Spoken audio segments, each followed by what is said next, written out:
Rome was once a small village. So why did it choose war after war until it ruled the world? Was this destiny or a curse of its own making? Today, nations look for peace.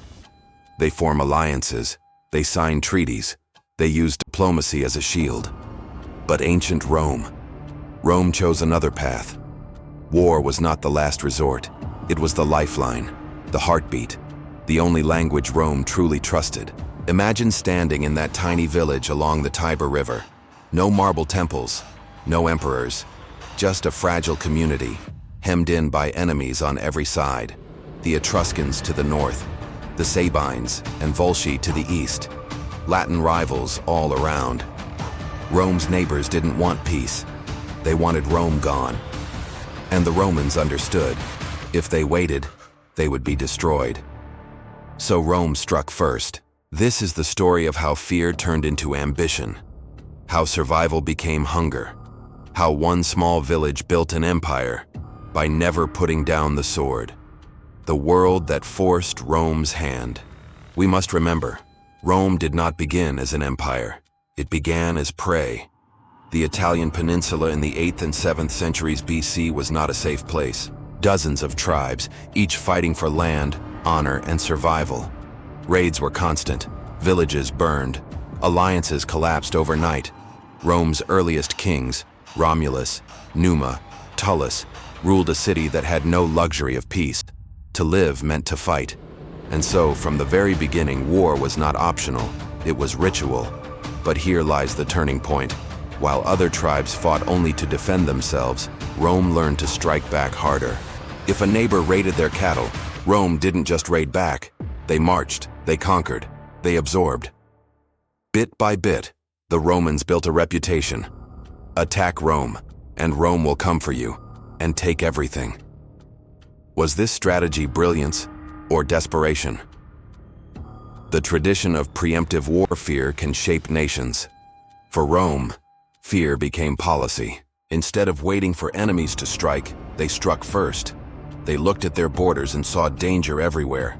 To remove danger, they expanded. The Etruscans once dominated central Italy. Rome fought them brutally, city by city, until Etruscan power broke. Then came the Latin tribes. Once allies, they rose in rebellion. Rome crushed them, forced them into alliances that were really chains. Then the Samnites, mountain warriors of southern Italy, faced Rome in 3 long bitter wars. At first, Rome tasted defeat, but each loss hardened them. They rebuilt, rearmed, and returned with vengeance. By the end, Samnite power was broken, and Rome controlled Italy's heart. Do you see the pattern? Rome lost battles, but never the war. Every setback taught them something new. Every enemy added new weapons, tactics, and strategies to Rome's arsenal. Survival had evolved into something more dangerous, a machine of conquest. Brutality as a message. Rome did not simply defeat enemies. They made examples of them. When Capua, a wealthy city, betrayed Rome during the Second Punic War, Rome surrounded it. No mercy. The city starved behind its own walls. When it fell, Rome executed its leaders, stripped its citizens of rights, and sent a chilling message. Betrayal means annihilation. When Carthage challenged Rome, it wasn't enough to win. After 3 long wars, Rome burned Carthage to the ground. The survivors were enslaved. The city was erased. Salt was poured into its soil so nothing would grow again. This was not war for defense. This was psychological terror. Rome wanted the world to know, resist us, and you will not survive. And yet, was this cruelty born of survival?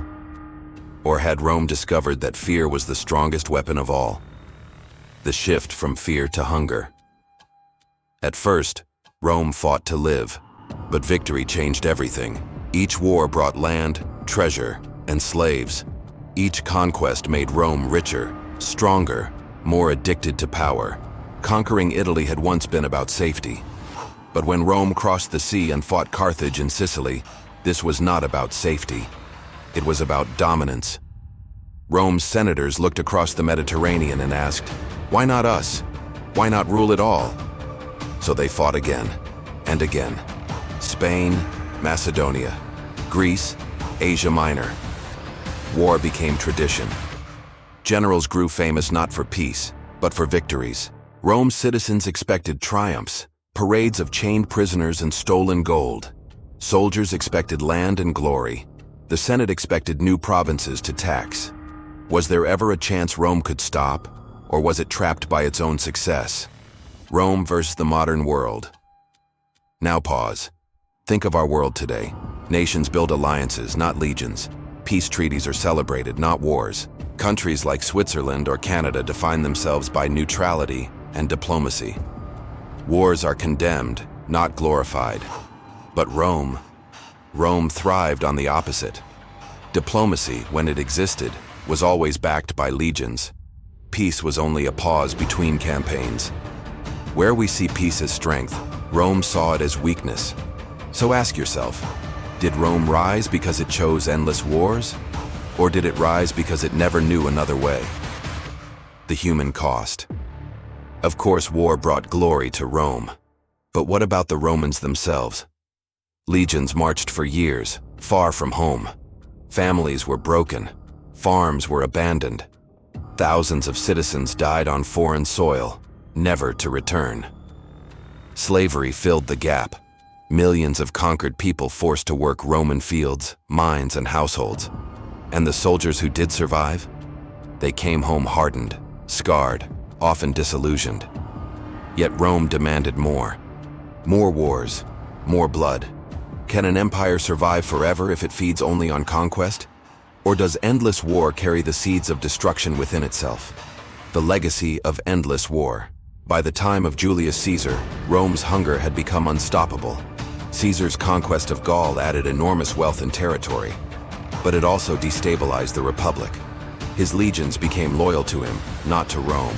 The endless wars had created not just an empire, but a cycle of civil wars. Rome ruled the Mediterranean, yes, but the cost was rivers of blood, civil strife, and the slow death of the Republic itself. In the end, Rome's endless wars gave it the world, but took away its soul. The final question. So we return to where we began. Rome was once a small village. So why did it choose war after war until it ruled the world? Because at first it had no choice. Survival demanded it. But soon, survival turned into ambition. Ambition into greed, and greed into tradition. Was Rome's rise inevitable? Or was it built on a fatal decision? To make war the center of life? If Rome had not fought endlessly, would the empire even exist? Or would it have vanished like so many forgotten villages of the ancient world? Rome chose war, and the world would never be the same.